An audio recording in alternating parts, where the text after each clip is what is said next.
Thank you. Thank you. Good evening and welcome to the annual awards ceremony for the Overseas Press Club of America. Thank you for joining us to celebrate the finest international reporting from 2023, an evening when we recognize excellence in storytelling and craft, but also pay tribute to the courage, resilience, and commitment that journalists make day after day to report the truth. My name is Scott Kraft, and it's been my honor to serve as president of the OPC this year. I owe a personal debt to the journalism leaders on the Board of Governors who are responsible for the success of this evening and all of this organization's work. This is the 85th time the OPC has gathered to bestow awards for international journalism. 7 men and 2 women gathered at the Algonquin Hotel in 1939 on an April day, not unlike today, to create the OPC. They were American foreign correspondents and veterans of the biggest global stories of the era. And as they met, the world was on edge.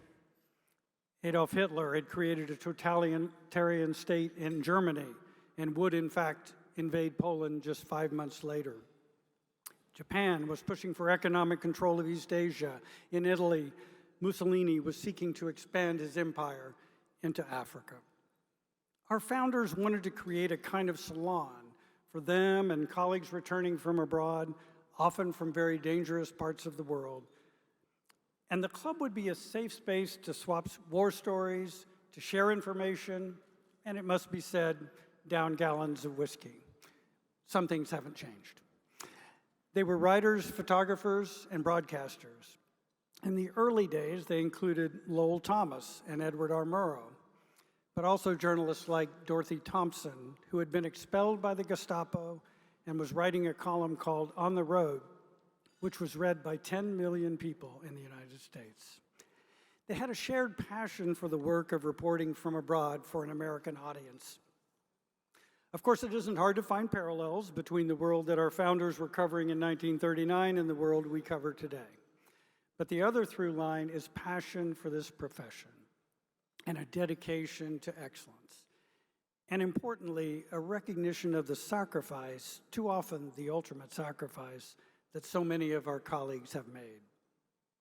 So we gather tonight to again celebrate that passion, that excellence, and that sacrifice.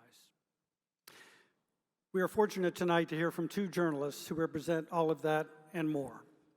Maria Ressa, Nobel Peace Prize laureate and co-founder of the Rappler News Service in the Philippines, is our keynote speaker.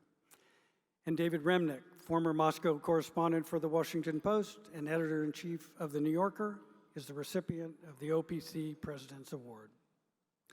Our awards have been dominated by reporting from the previous year's hotspots, and tonight is no different.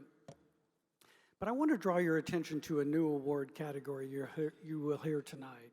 Last year, the Overseas Press Club Board created the Continuing Coverage of Conflict Award to recognize exemplary coverage of world conflicts over time, especially those that don't always make the headlines. The first year's winner is Reuters for a great example in its coverage of the Civil War in Sudan.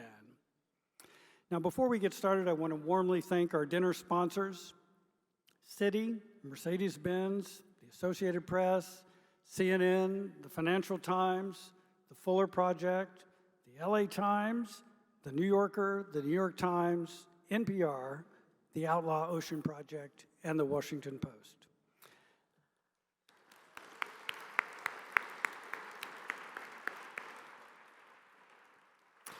A very special thanks also to Bloomberg for the wonderful pre-dinner reception and to Reuters, the host of tonight's after-dinner reception. 2 other people I'd like to thank: Patricia Kranz, a former foreign correspondent and the OPC's executive director who celebrates her 10th year with the OPC and whose tireless work makes this evening and all of the work of the OPC possible. Thank you, Patty. And a huge thank you to our awards chair, John Danishevsky, standards editor at the AP, former co-chair of the Pulitzer Board.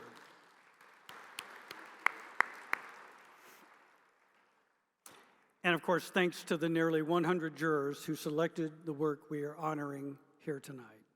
All of us at the OPC are thrilled to congratulate tonight's winner.